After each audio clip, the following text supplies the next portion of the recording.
হবিগঞ্জে এনসিপির বিক্ষোভে পুলিশের বাধা, ছাত্রদল নেতাদের নামে থানায় অভিযোগ। তারেক রহমানের সফরের অপেক্ষায় ভারত, পররাষ্ট্রমন্ত্রীর সঙ্গে বৈঠকে হাইকমিশনার। ইসলামী ব্যাংকের 500 কোটি টাকা আত্মসাতের অভিযোগে সাবেক রাষ্ট্রপতি সহ 38 জনের নামে দুদকে অভিযোগ।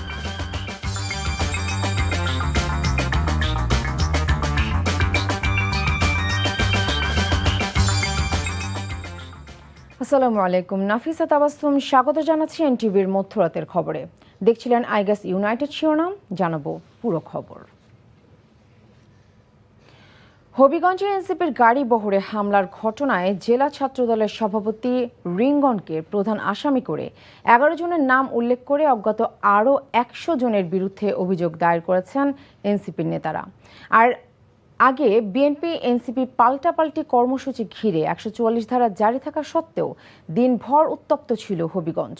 মৌলভীবাজারের SM উমেদ আলী ও হবিগঞ্জ প্রতিনিধি সেলিম মিয়ার পাঠানো তথ্য ও ছবিতে ওয়ালিউল্লাহ অলির ডেস্ক রিপোর্ট। হবিগঞ্জে জাতীয় নাগরিক পার্টির পদযাত্রা কর্মসূচিতে কেন্দ্রীয় নেতাদের গাড়িবহরে হামলার ঘটনায় এনসিপির আহ্বায়ক নাহিদ ইসলামের নেতৃত্বে 5 সদস্যের একটি প্রতিনিধি দল বাহুবল উপজেলার কামাইছড়া পুলিশ ফাঁড়িতে বিএনপির নেতাকর্মীদের বিরুদ্ধে লিখিত অভিযোগ দায়ের করেছেন।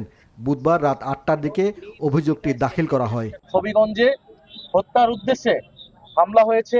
এই সরকার, তারেক রহমানের সরকার এসে 5 মাসের মাথায় একজন কিশোরের চোখ কেড়ে নিলে আমরা বুঝতে পারছি এই সরকার পুরনো পথেই, স্বৈরাচারের পথেই হাঁটছে। অগণতান্ত্রিকভাবে তারা ক্ষমতায় থেকে দেশকে নৈরাজ্যের দিকে নিয়ে যাচ্ছে। এর আগে ছাত্রদলের হামলার প্রতিবাদে ঘোষিত বিক্ষোভ কর্মসূচি বাস্তবায়নে প্রশাসনের নিষেধাজ্ঞা উপেক্ষা করেই মৌলভীবাজার থেকে হবিগঞ্জে যান এনসিপির কেন্দ্রীয় নেতারা। অন্য কোনো ভাইয়ের যেন এরকম চোখ কান না কেন। শ্রীমঙ্গল উপজেলার সাতগাঁও এলাকায় চাকন্যা ভাস্কর্যের সামনে ঢাকা সিলেট আঞ্চলিক মহাসড়কে তাদের গাড়িবহর আটকে দেয় পুলিশ। একটা গাড়ি নিয়ে 5 জন যাব, আপনি 5 জনকে অ্যালাউ করবেন না? আপনি আজকে এই মুহূর্তে কেন? এই মুহূর্তে কি ছাত্রদল আপনাদেরকে ইয়া করবে?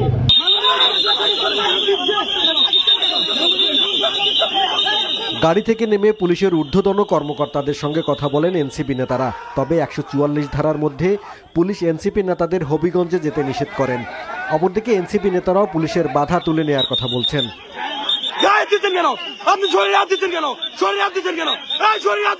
আমরা দেখতে চাই আসলে যে বিএনপি সরকার এবং প্রশাসন তারা আমাদেরকে কিভাবে দমন পীড়ন করতে চায়, কিভাবে আমাদের রাজনৈতিক অধিকার খর্ব করতে চায়, এটা আমরাও দেখতে চাই। আমরা মনে করি সরকার এবং প্রশাসন মিলে পরিকল্পনা করে এটা করেছে।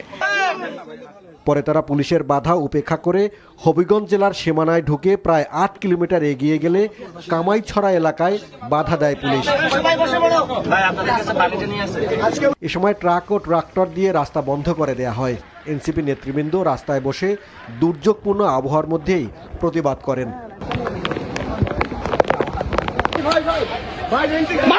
মঙ্গলবার কর্মসূচি থেকে ফেরার পথে বিএনপি, ছাত্রদল ও যুবদলের নেতাকর্মীরা হবিগঞ্জ শহরে হামলা চালায় বলে অভিযোগ করেছেন এনসিপি নেতারা। এতে বেশ কয়েকজন আহত হন। এ ঘটনায় ছাত্রদল ও এনসিপি পাল্টাপাল্টি কর্মসূচি ঘোষণা করলে পরিস্থিতি স্বাভাবিক রাখতে হবিগঞ্জ পৌর এলাকায় 144 ধারা জারি করে প্রশাসন। যে কোনো অনাকাঙ্ক্ষিত ঘটনা এড়াতে জেলায় মোতায়েন করা হয়েছে 3 প্লাটুন বিজিবি। ওয়ালিউল্লাহ অলি, এনটিভি নিউজ ডেস্ক। দায়িত্ব গ্রহণের পর প্রথমবারের মতো ঢাকায় নিযুক্ত ভারতের হাইকমিশনার দীনেশ ত্রিবেদী পররাষ্ট্রমন্ত্রী ডক্টর খলিলুর রহমান ও পররাষ্ট্র প্রতিমন্ত্রী শামা ওবায়দ ইসলামের সঙ্গে সৌজন্য সাক্ষাৎ করেছেন। বিকেলে পররাষ্ট্র মন্ত্রণালয়ে পৃথক সাক্ষাতে দুই দেশের পারস্পরিক স্বার্থকে অগ্রাধিকার দিয়ে বাংলাদেশ ভারত সম্পর্ক আরও এগিয়ে নেওয়ার বিষয়ে গুরুত্ব আরোপ করা হয়।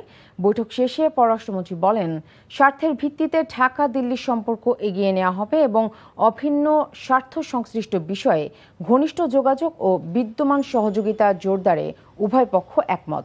এদিকে ব্রিক্স শীর্ষ সম্মেলন উপলক্ষে প্রধানমন্ত্রী তারেক রহমানের সম্ভাব্য ভারত সফর প্রসঙ্গে দীনেশ ত্রিবেদী বলেন, এই সিদ্ধান্ত সম্পূর্ণ বাংলাদেশের।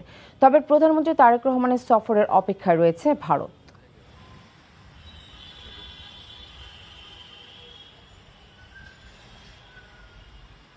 কোনো দেশের সঙ্গে আমাদের সম্পর্ক অন্য দেশের প্রেক্ষিতে জিরো সাম গেম নয়।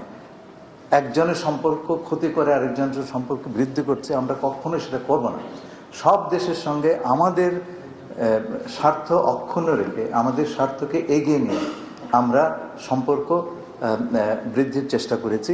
এটা কারোর সঙ্গে সম্পর্ক উন্নয়ন মানে এই নয় যে আরেকজনের সঙ্গে সম্পর্ক অবনতি হচ্ছে। Of course, from our side, I can tell you for sure that we are anxiously waiting for the Honorable Prime Minister of Bangladesh for a visit to India, and I'm sure in the near future it will happen. We are very hopeful, and we are all looking forward to that. সুপ্রুফ composite knit লিমিটেডের নামে বেনামে ঋণ নিয়ে 500 কোটি টাকা আত্মসাৎ ও বিদেশে পাচারের অভিযোগে সাবেক রাষ্ট্রপতি মোহাম্মদ শাহাবুদ্দিন সহ 38 জনের বিরুদ্ধে দুর্নীতি দমন কমিশনে অভিযোগ দিয়েছে ইসলামী ব্যাংক। আদালত মামলা গ্রহণ না করায় বুধবার দুদকে এই অভিযোগ দাখিল করা হয়। অভিযোগে এস আলম গ্রুপের চেয়ারম্যান সাইফুল আলম ও তার ছেলের নামও রয়েছে। এতে বলা হয়, অভিযুক্তরা সুপ্রভ কম্পোজিট নিট লিমিটেডের নামে ঋণ নিয়ে অর্থ আত্মসাৎ ও পাচার করেছে। পাশাপাশি দেশের অর্থনৈতিক খাতে অর্থ লুণ্ঠন ও অর্থ পাচারে জড়িত একটি সংঘবদ্ধ জালিয়াত ও মাফিয়া চক্র হিসেবে অভিযোগে তাদের নাম উল্লেখ করা হয়।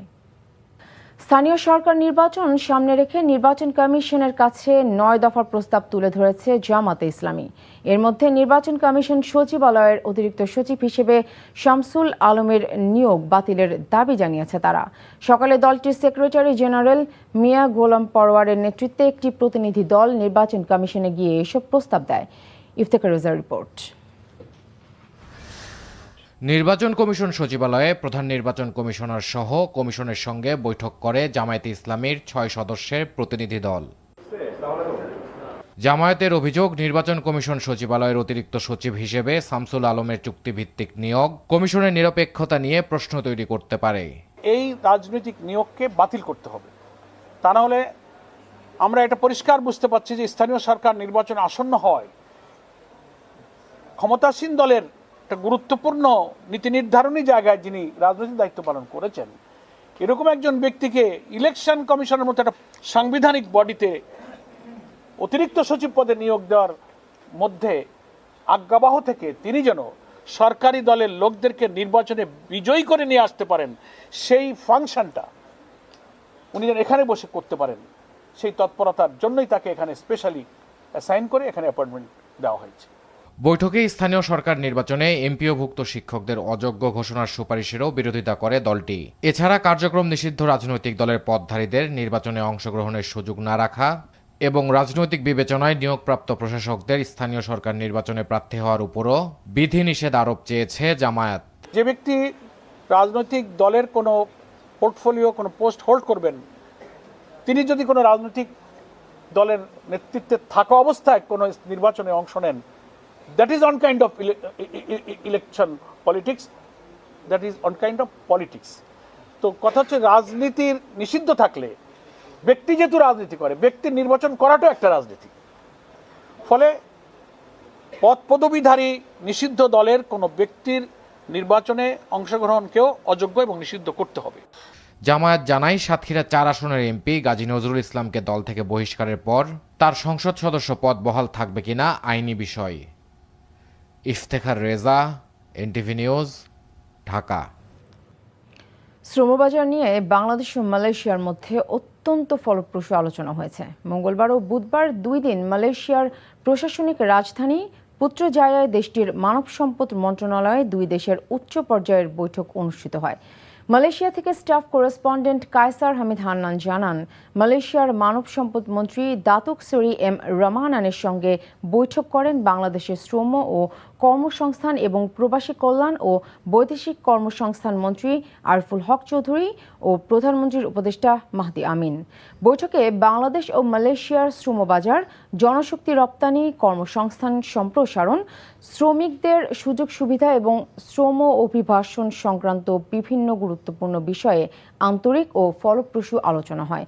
বৈঠকে বাংলাদেশের মন্ত্রী ও উপদেষ্টা, মালয়েশিয়ার মানব সম্পদ মন্ত্রণালয়ের শীর্ষ কর্মকর্তা, সংশ্লিষ্ট দপ্তরের প্রতিনিধি এবং শ্রমবাজার সংশ্লিষ্ট অংশীজন উপস্থিত ছিলেন।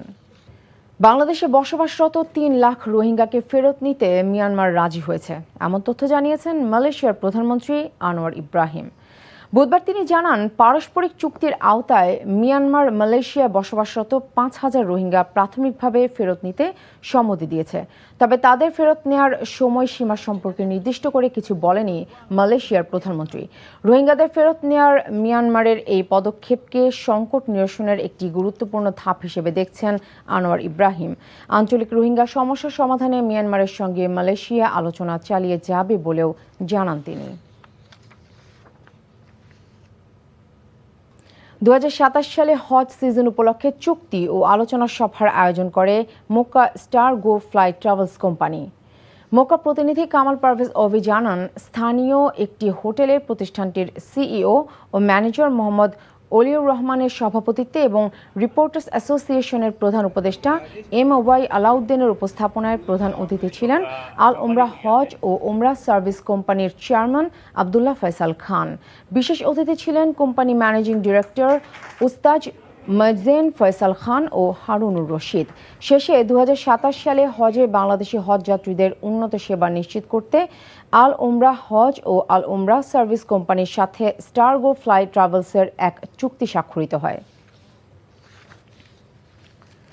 যথাযোগ্য মর্যাদায় ও গভীর শ্রদ্ধায় জুলাই শহীদ দিবস ২০২৬ পালন করেছে বাংলাদেশ দূতাবাস কুয়েত। পবিত্র কোরআন তেলাওয়াতের মধ্য দিয়ে দূতাবাসের মাল্টিপারপাস হল রুমে জুলাই শহীদ দিবস উপলক্ষে আলোচনা সভা অনুষ্ঠিত হয়। কুয়েতে নিযুক্ত বাংলাদেশের রাষ্ট্রদূত মেজর জেনারেল সৈয়দ তারেক হোসেন এর সভাপতিত্বে অনুষ্ঠানে প্রধানমন্ত্রীর বাণী পাঠ করেন দূতাবাসের প্রতিরক্ষা উপদেষ্টা brigadier general Rakibul Karim Chowdhury. Councillor ও দূতালয় প্রধান মোহাম্মদ মনিরুজ্জামান এর সঞ্চালনায় কুয়েতে বসবাসরত প্রবাসী বাংলাদেশিরা এতে উপস্থিত ছিলেন। বক্তব্য রাখেন কুয়েত বিএনপি নেতা সোহেব আহমেদ, আবুল হাশেম এনাম, হাজী শওকত আলী। শেষে জুলাই দিবসে সকল শহীদদের বিদেহী আত্মার মাগফিরাত কামনা ও অসুস্থ জুলাই যোদ্ধাদের সুস্থতা কামনায় বিশেষ দোয়া পরিচালনা করেন মাওলানা মুস্তাকুর রহমান। খবর শেষ করছি, যাবার আগে আইগ্যাস ইউনাইটেড শিরোনামগুলো আরও একবার। হবিগঞ্জে এনসিপির বিক্ষোভ, পুলিশের বাধা, ছাত্রদল নেতাদের নামে থানায় অভিযোগ। তারেক রহমানের সফরের অপেক্ষায় ভারত, পররাষ্ট্রমন্ত্রীর সঙ্গে বৈঠকে হাইকমিশনার। ইসলামী ব্যাংকের ৫০০ কোটি টাকা আত্মসাতের অভিযোগ, সাবেক রাষ্ট্রপতি সহ ৩৮ জনের নামে দুদকে অভিযোগ। এই ছিল মধ্যরাতের খবরে। এই খবরের ভিডিও সহ আপডেট জানতে ভিজিট করুন NTV অনলাইন www.ntvbt.com। এছাড়াও এনটিভির জনপ্রিয় সব অনুষ্ঠান ও খবরের আপডেট জানতে ভিজিট করুন আমাদের ইউটিউব ও ভেরিফাইড ফেসবুক পেজ। ধন্যবাদ সবাইকে।